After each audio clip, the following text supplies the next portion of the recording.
Welcome back. Guess what? I'm broadcasting today's Liquid Lunch episode from the Speakeasy Studios at Mac's Pub in Staten Island. The governor and the mayor continue to try to pester me and abuse me and actually trying to get me thrown out of the studio right now because they want to shut down a free press, which is pretty scary. Governor Cuomo here in New York, while he's calling names at the people of Staten Island, he's on press conferences lying, going out to the world saying that Staten Island has the highest death rate in all of the New York City. He said we have 25% of the cases with only 5% of the population.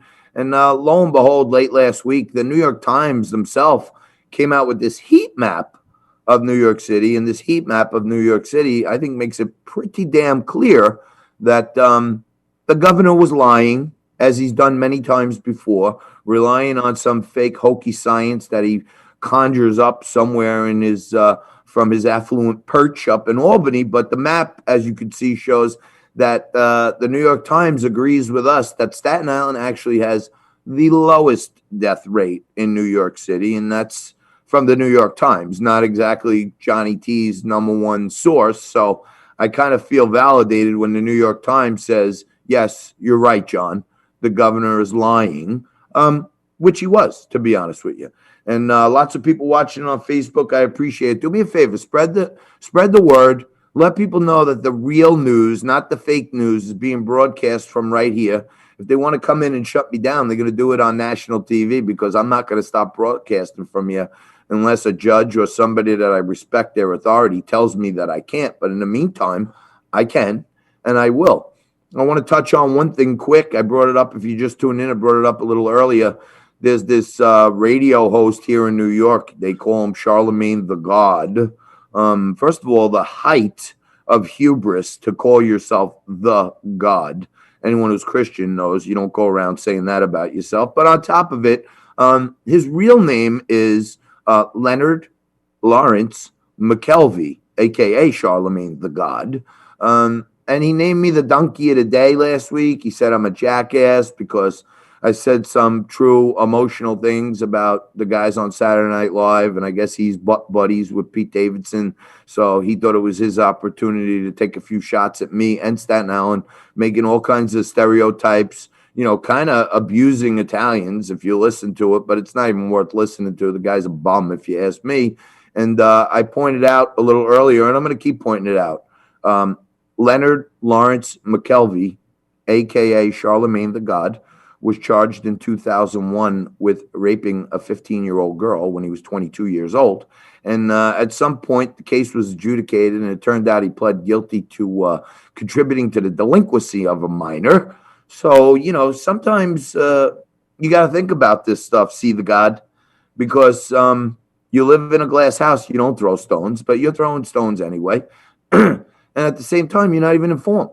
So why don't you take your See the God Twitter handle and bring your butt down here to Staten Island and start talking to the regular people. You said you respect us because we use the woo symbol as our bat sign. Why don't you come down and see what's really happening, how bad people are hurting in the autonomous zone and all of Staten Island and all of New York City before you sit there acting like you're some kind of scientist.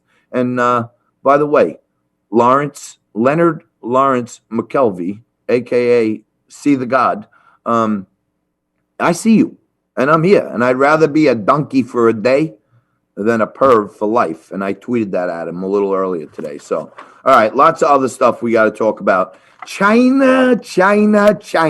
All this news breaking now. Hunter Biden under multiple investigations. We find out now that Hunter and many of his associates were funneling money into the U.S. The Department of Justice and the FBI have admitted that there are a number of open cases against Hunter Biden and Joe Biden. Many of the intelligence experts out there are saying that this goes back to China and Russia and Ukraine. So the same folks that were saying that Donald Trump should be impeached for election interference, we find out now that the supposed alleged president-elect's son has been double dealing with all of our enemies around their world and filling his pockets. And the laptop that we weren't allowed to really hear from because Jack Dorsey and Twitter decided to shut down the New York Post Twitter feed. It was pretty clear in there that Hunter Biden, in a conversation with his daughter, said, at least you don't have to give half your money to me like I do with Pop. So he kind of admitted money was getting funneled into me, and then I supported our family, but I also had to take half my money and give it to Pop. Then you got Tony Bobolinsky, a former business partner of Hunter Biden's, who says that he verifies an email that says, they put 20% of a company that China was going to own. They put 20% in Hunter's name, 20% in James Biden's name, and 10% for the big guy. Okay? But now we find out China is really, really, really deep into the U.S. and many of the companies that are part of our industrial complex. Miranda Devine reports today, there's a report out of an Australian news that many U.S. firms are riddled with the China Communist Party to implant spies and operatives into U.S. businesses. So Miranda, check out today's New York Post. We're going to try to get her on. But the CCP database is split into 79,000 branches. Okay, in those 79 branches, for example, Boeing has 17 branches. So U.S. airline company Boeing, symbol BA on the New York Stock Exchange, just got all kinds of bailout money from the government. Turns out they have 17 branches that have embeds from the Chinese Communist Party. The first workshop party, branch 22. The second workshop party, branch 13. There are 4 subdivisions of the Pudong maintenance base, Boeing's line maintenance branch, totaling 49 members. 2 branches of the Boeing line maintenance branch, cargo aircraft, has 33 members. Also 27 members in another area.